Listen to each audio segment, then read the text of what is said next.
Watch Dr. Drew's new show at 9 on HLN. Weeknights on HLN.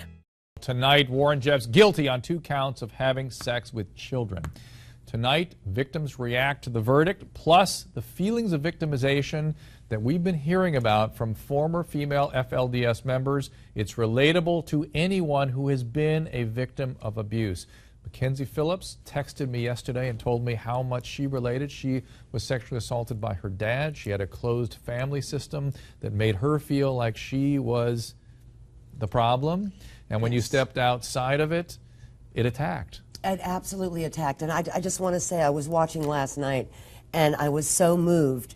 And I was moved to the point where I was like, I've got to let Drew know that your message is getting across, Flora's message is getting across, and it's so important. Well, let's take a step back and say, I know the hair goes up on your back of your neck when you think about this stuff.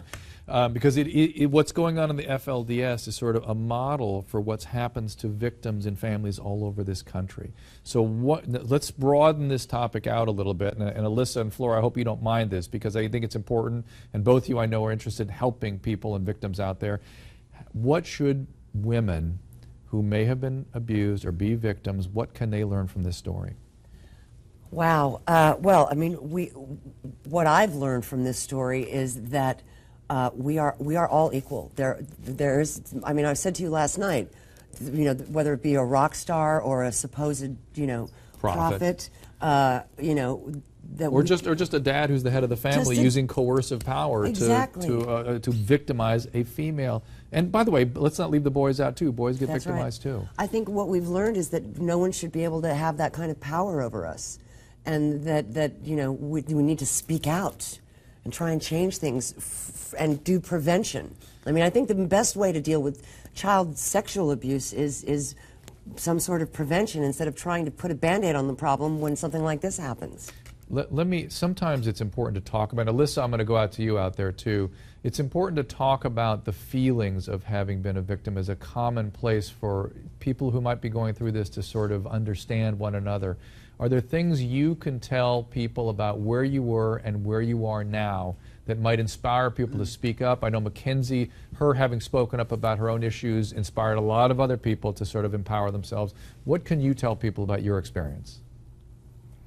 Really, what people don't understand is, especially from where we came from, Flora and I, coming from the FLDS, I didn't realize that I had been victimized. I didn't realize that what had happened to me was wrong until I was told that by a police officer who looked at me in the eye and said, "Do you realize what happened was wrong?" And I think that's what most people don't understand, is these women, these children, these people do not realize that what is occurring to them is wrong, and what the abuse they're perpetuating is wrong. And really what can be done is this is about Warren Jeffs. This trial and the drama surrounding this is about the FLDS, but really this is an undertone for all women, for humanity as a whole, that we have to step up and no longer allow this to occur. Under any circumstances, we cannot allow this.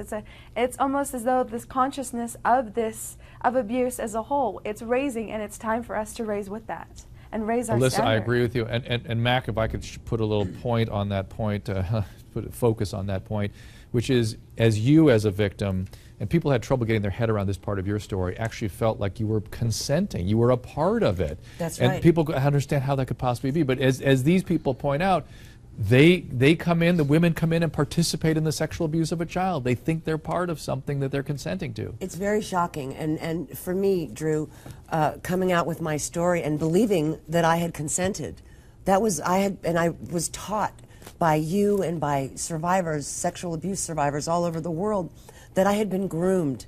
I had been looked upon as weak, and by someone who was very strong and very charismatic, and I was groomed to participate. That's a great way to say it. Groomed to participate. That's exactly what's going on. Now, a lot of you wonder how the mothers in this church can allow this to happen. Listen to this. I consider the adult women just as complicit in the child abuse as the men. But at one time they were also victims. And they've crossed that line from being a victim to a perpetrator. And that's a dangerous thing. They've been solicited almost to become part of this criminal organization. And so, Flora, I'll ask you, how do we break the cycle of abuse? What do you think we should be doing other than encouraging people to come out and recognize that they are part of an abusive system?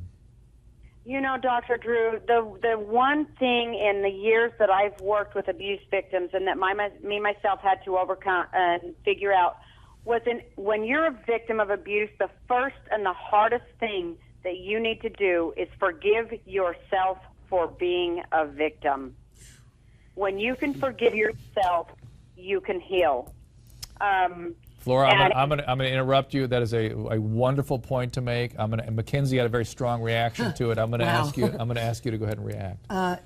That's so true. I mean, and it's very hard when you feel as though you were complicit and you were told by someone you believed to be the prophet. To be the prophet, you know. Absolutely. That you were complicit, and what I've learned since I've come out with my story is that I wasn't complicit, and that I was manipulated and I was abused, and I think that that's really important for people to hear.